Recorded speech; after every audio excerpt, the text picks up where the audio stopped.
Okay, this video is called Chartres Cathedral and the Future of France. So here Chartres is very close to Paris, has one of the most beautiful cathedrals in the world. There's also magnificent cathedrals in Paris like Notre Dame, the Amiens, magnificent cathedral. France has the best architectural cathedrals of any country in the world. The buildings themselves, the sculpture on the outside of the buildings, the stained glass windows in France, they're the best. They're extraordinary. The most beautiful buildings in the entire world.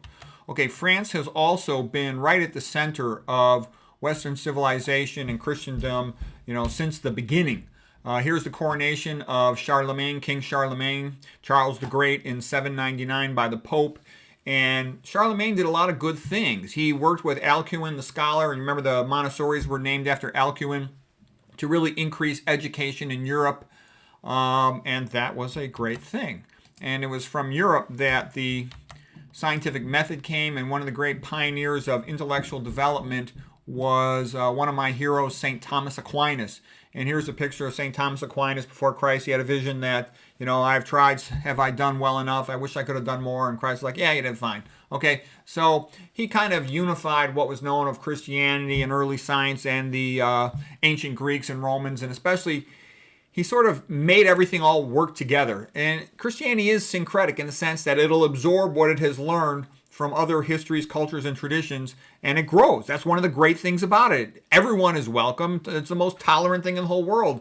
And it can take the best of other societies, cultures, and philosophies and somehow incorporate it. It doesn't change its base religious stuff, but from a cultural point of view, it learns from other cultures and can add that to its art, for example. There's nothing remotely in the ballpark of Christianity in terms of its magnificent architecture, its magnificent painting, its magnificent sculptures, its magnificent literature, its magnificent music, okay? People can mock it all they want, but they can't equal it. There's no other culture. I don't care how smart that other culture thinks they are. They cannot equal Christianity. They can't even do 10% of Christianity in terms of its music, its art, all the beautiful things it creates. And you have to ask yourself, well, gee, if it's creating all these beautiful things, the best that mankind is capable of, maybe it's right. Okay. All right, now here's Chartres Cathedral. Beautiful look at you can get this thing out of the way here. This side view of the church, the towers a lot of times were built at different times, so that's why they'll look a little bit different. We're sort of looking at it from the back here. Notice the flying buttresses. We'll talk more about those in just a moment. Here's the great rose window. If you want a course in cathedrals, the one by William Cook at theteachingcompany.com, I think it's probably available at Wondrium, which is affiliated with theteachingcompany.com. They're very good on that. You can also buy the books in Amazon if you want, or there's great picture books and things. All the cathedrals are shaped like a cross. There's a rose window. They got the 3 entrances there. Okay.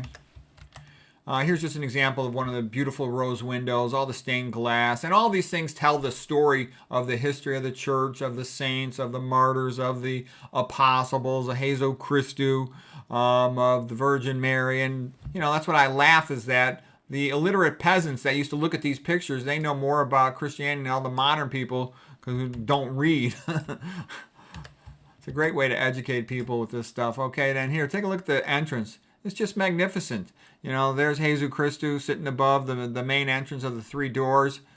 It's just beautiful. And you can tell whoever made this, they loved doing this. The amount of effort put into all these little sculptures, it's done with love. And this is created by free man. This is not like the Egyptian pyramid, built by slaves with forced labor. This is built by the best artisans, the best craftsmen who wanted to show off what they could do. And this didn't have to be done by next weekend. Sometimes it would take 100 years to build a cathedral. They wanted it to be the best they could do. And again, you look at all the detail. And again, an illiterate person would then be able to learn all the different saints, martyrs, apostles, and forefathers of the church, and all the symbolism in this. The 4 evangelists, the authors of the gospel, Matthew, Mark, Luke, and John. It's all here. So there's a tremendous amount of symbolism that goes into Christianity and is part of why it's so artistically magnificent. And it's also why the Catholic Church, all Christianity is based on the same general idea of Christ, forgiveness, and all that other stuff of the New Testament, as well as adding on to the works of the Old Testament like the 10 Commandments. But it just has such a magnificent aesthetic sense. It goes on and on. It's endless. Like you look at an Italian cathedral. Italians are better at painting, and there's, acres of frescoes. The French were better at architecture and sculpture and stained glass windows. I mean, it's just beautiful. And then, of course, the outside sort of reflects the outside world, how it's dangerous, and there's these gargoyles or devil-like, and then there's sort of the battle between good and evil, and it's just beautiful. There's nothing like it. It's man's heart and thoughts and dreams all expressed, and his metaphysical philosophy, his religious philosophy. Look at this. It's just beautiful. There's nothing else like that in architecture. This is not some cookie-cutter standardized parts. Look at modern buildings. They stink. They look like animal cages, and there's always a statue of the turd in front. Modern art. Modern art's a big phony joke. This is real. Modern art is fake. And once you start buying into fake stuff, you start losing your stability in the world, and you become easily crushed down. And that's partly why modern art is promoted, to make people stupid chumps. Because once you accept modern art, you'll accept anything. It's a bunch of phony, stupid crap. I'm always embarrassed. As soon as I hear one of these low IQ college professors saying that modern art is good in some way, they're a phony. I immediately will have nothing more to do with them. Okay, here's some sculpture on the outside of Chartre Cathedral, and these are monsters and devils tempting Christians. And it's kind of funny because that's exactly what's happening in the modern world. Are you going to be a good person? Are you going to honor the truth? Are you going to fall for the latest, gaslighting, psyop, BS that comes out each month? Okay, that's about what it's really like. And people would talk about different histories. In the 1930s, if I was in Germany, I wouldn't have done all those bad things. Oh, bullshit. You're all doing them right now, okay? The world's going, the hell in a handbasket. And it's because people aren't doing what they should be doing, talking about the truth and what's good. Okay, here's a picture of 4 martyrs of the early church. And you should respect the people who went before you and tried to make the world a better place and took all the risks that they did. Okay, these are all sculptures, at Chartre Cathedral. And here's just more of these sculptures. Oops, crap, sorry about that. Look how beautiful all this stuff. Look at all the effort that went into making all these sculptures. So this is Simeon, this is John the Baptist, this is Peter with the keys to the kingdom. These are Old Testament figures. I mean, it's all magnificent, the statuary. Here's the flying buttresses outside. And what these would do is provide support for the walls of the cathedral so that they can make the ceilings higher. And it kind of reminds one of the canopy of trees in a forest. It reminds me of the tall redwood trees like in Northern California. And as one looks to the ceiling, the light coming in, it's like looking up to God, to heaven. It's a magnificent appearance. And so these flying buttresses make it possible that the walls can be thinner, that there could be more windows. You can see these are all stained glass windows in between the flying buttresses, and it's rather magnificent. Okay, so take a look inside here. I mean, isn't that just beautiful? The rose window and additional windows with all the historical figures. And there's some painting in here. Notice, though, the painting is much better in the Italian cathedrals than in the French cathedral, but it's still magnificent. Okay, you have a sense of awe looking at this, and what an effort. They made all these buildings with the technology that was only available to them in that day. Nowadays, we got all our modern technology. We can't build anything close to this. Okay, here's just another look at the ceiling, the apse. Here's the altar, more statuary. Here's the beautiful organ, and you hear the beautiful music in the churches. It's a wonderful experience to be inside these places. Ayn Rand had said to read a Victor Hugo novel, one feels as if they're in a cathedral. And I visited these cathedrals. I went to Europe a long time ago, and they're just magnificent. There's nothing else but awe to see these things. And they can't be duplicated by the modern world. They're just too magnificent. So anyways, here's just more statuary inside. And these are all the stories of the church, the stories of the Bible. So a person learns quite a bit of history. And that's part of preserving history. One should know about it. One should know the stories of their ancestors, of their family. One should know the history of the church. One should read the Bible. The Bible should be taught in school. We're not even modern culture allowed to read the Bible in school. That's how weak and pathetic we are. And society's so feminized and confused that it can't even defend itself. You have to respect it. All this stuff about all cultures are equal. They're not, okay? There's no other culture besides Christianity that can produce the quality of art that Christianity produces. There's no other culture besides Christianity that has produced as much beautiful music. There's no other culture that's produced buildings as beautiful as the cathedrals. There are some other good, beautiful buildings out there, and I've seen some of them, okay? But in my opinion, I don't think any of them match the cathedrals. So you should be proud of what your ancestral culture has made. The Christian culture made these magnificent buildings. It started the scientific method. These are things to be proud of. okay? And if you're not proud of your history and your culture, you're not going to get to keep it. And in the modern world, there's only two powerful forces. And the two powerful forces are Christian tradition, Western tradition, and communism, atheistic tradition. And atheism right now is getting the upper hand, and it's crushing down Christianity because Christians are a bunch of feminized, wimpy dumbasses who don't know their history. And I'll tell you something. We're going to come to it in a moment here, but let's just look for a moment. Here's a book called The Great Code by Northrop Frye about biblical prophecy, biblical history, and biblical correlations, both Old and New Testaments, to current events of those times.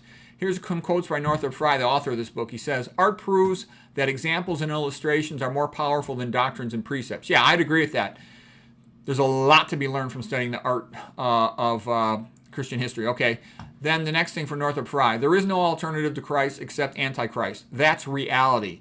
You can do Zen Buddhism, you can meditate, you can do whatever you want, but those are not going to shape the future of France or the Western world. Okay, it's either going to be return to Christianity, which it seems too weak to do at this point, or it's going to be crushed down and its churches are going to be burned down and atheism is going to be enforced. That's just a fact. It's obvious. He says, no, there is no alternative to Christ except Antichrist, and the forms of Antichrist are a king, an inspired dictator, or an infallible counselor. Okay, and here's Malcolm Muggeridge. He's the news guy from England who traveled to Soviet Russia, and initially he was taken in by Stalin's little tricks, but then he sort of realized, it's either return to Christianity or Western civilization is gone, dead, destroyed. In Soviet Russia, they burned down 48,000 churches, okay? So here's a quote from Malcolm Muggeridge. "Education, the great mumbo-jumbo and fraud of the age that purports to equip us to live, and is prescribed as a universal remedy for everything from juvenile delinquency to premature senility."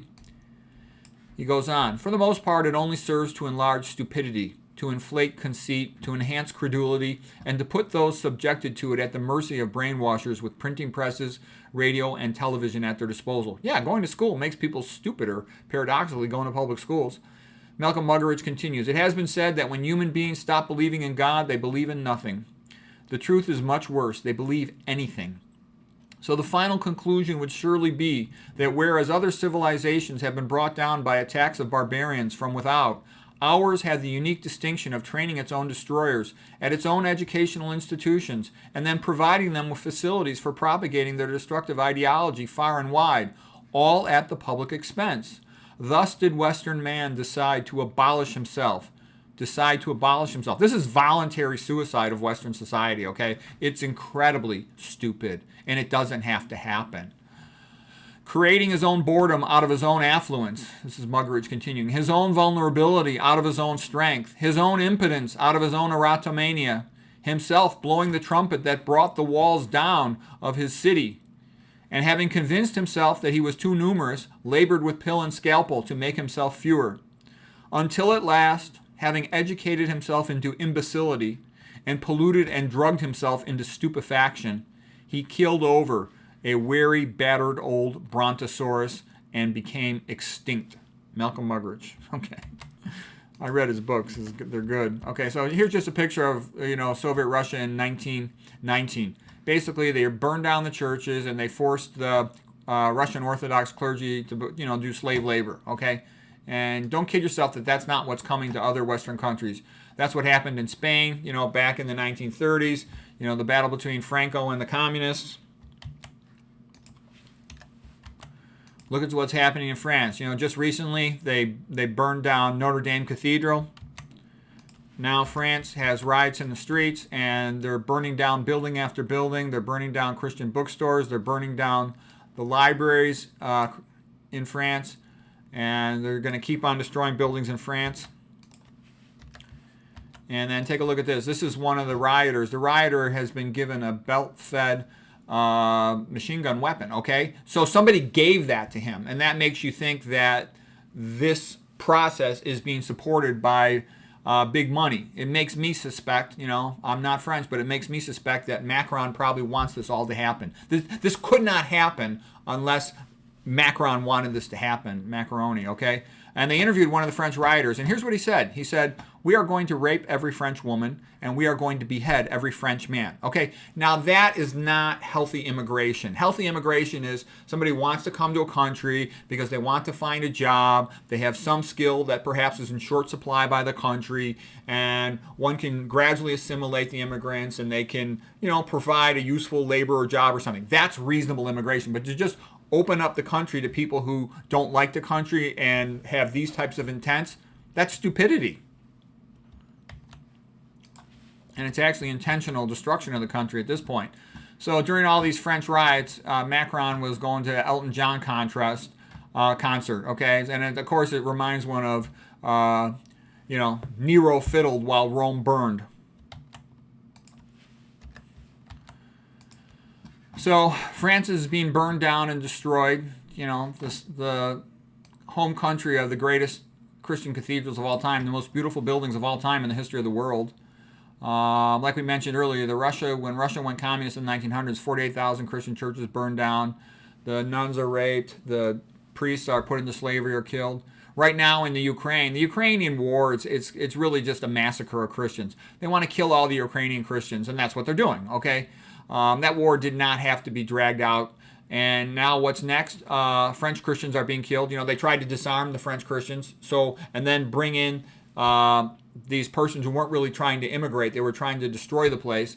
And the French Christians, many of them disarmed. What are they going to do? Okay? And what's next? You don't think this is coming to other countries? You don't think this is going to come to the United States? You don't think there's going to be a big movement to make the Bible illegal, to burn down the Christian churches, and to get rid of the Christians?